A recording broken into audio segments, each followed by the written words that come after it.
Earlier class में अनुबंध के निष्पादन के बारे में अपन चर्चा कर रहे थे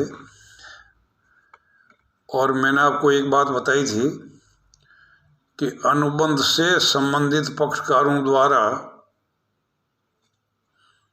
अपने अपने दायित्वों का निर्वाह करना ही अनुबंध का निष्पादन कहलाता है।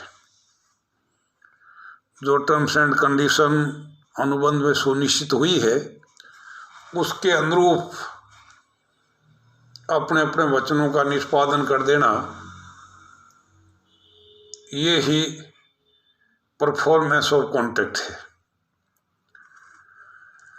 मैंने पूरे प्रकरण को सुविधा के दृष्टिकोण से 4 भागों में विभाजित किया था, जिसका मैंने खुलासा सेक्शन वाइज किया है। अनुबंध के निष्पादन में पक्षकारों का दायित्व है। नंबर 2, अनुबंध का निष्पादन कौन कर सकता है। नंबर 3, अनुबंध के निष्पादन में समय एवं स्थान। और नंबर 4, पारस्परिक वचनों का निष्पादन। इसके संबंध में कंप्लीट जानकारी मैंने आपको दी थी। सेक्शन 55 को मैंने अलग रखा था। आज मैं आपको सेक्शन 55 के बारे में जानकारी दूंगा, जो छोटे क्वेश्चन के रूप में यदा कदा पूछते हैं कि क्या समय अनुबंध का सार तत्व है। Is time essence of the contract. क्या समय है वो अनुबंध का सार तत्व है। ये बहुत ही तार्किक बात है। मैं आपको एग्जांपल दूं कि अभी एक परिवार के अंदर शादी समारोह है।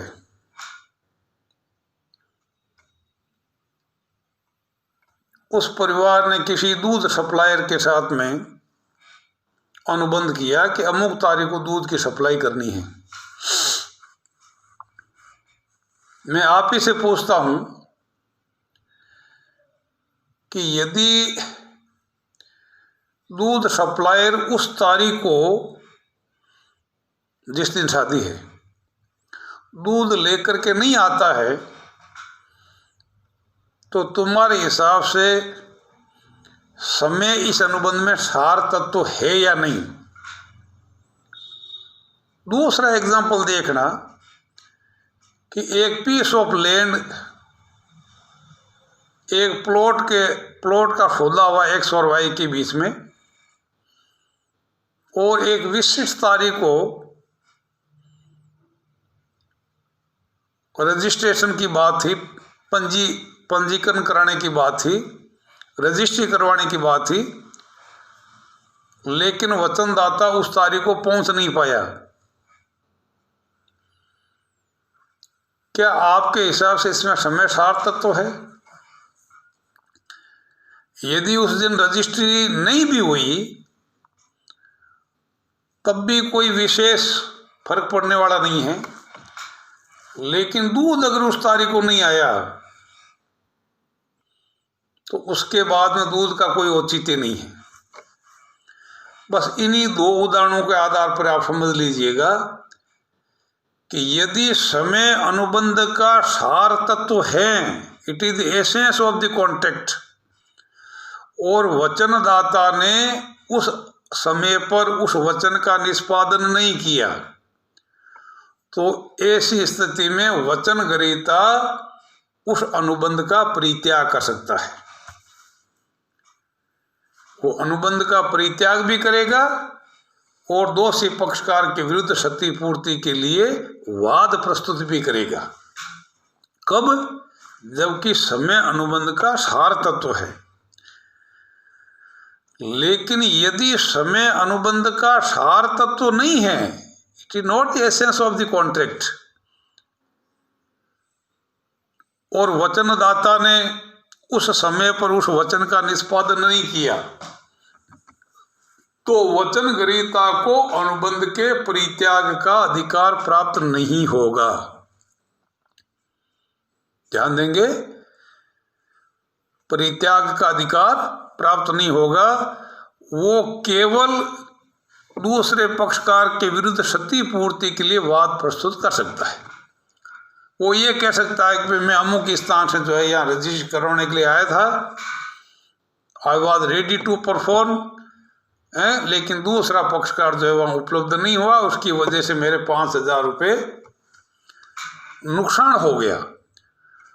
तो क्षतिपूर्ति के लिए वाद प्रस्तुत किया जा सकता है, लेकिन अनुबंध के परित्याग का अधिकार प्राप्त नहीं होगा। तो सेक्शन 55 के अंदर 2 बातें होगी। यदि समय अनुबंध का सार तत्व है तो उसी समय के अनुसार वचनदाता को अपने वचन का निष्पादन करना पड़ेगा। यदि नहीं करता है तो पीड़ित पक्षकार को दूसरे पक्षकार को अनुबंध के परित्याग का अधिकार प्राप्त हो जाएगा और साथ ही वो क्षतिपूर्ति के लिए वाद प्रस्तुत भी कर सकेगा। और नंबर 2, यदि समय अनुबंध का सार तत्व नहीं है तो दूसरे पक्षकार को अनुबंध के परित्याग का अधिकार प्राप्त नहीं होगा। वो केवल और केवल क्षतिपूर्ति के लिए वाद प्रस्तुत कर सकता है।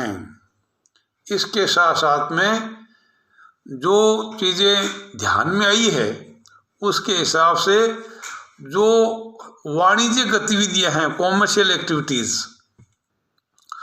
उसमें समय को सार तत्व माना गया है, लेकिन जो स्थायी संपत्ति के जो ट्रांजैक्शन है, लेन देन है, उनमें समय को सार तत्व नहीं माना गया है। इसी के साथ में ये जो शॉर्ट नोट है ये समाप्त हुआ।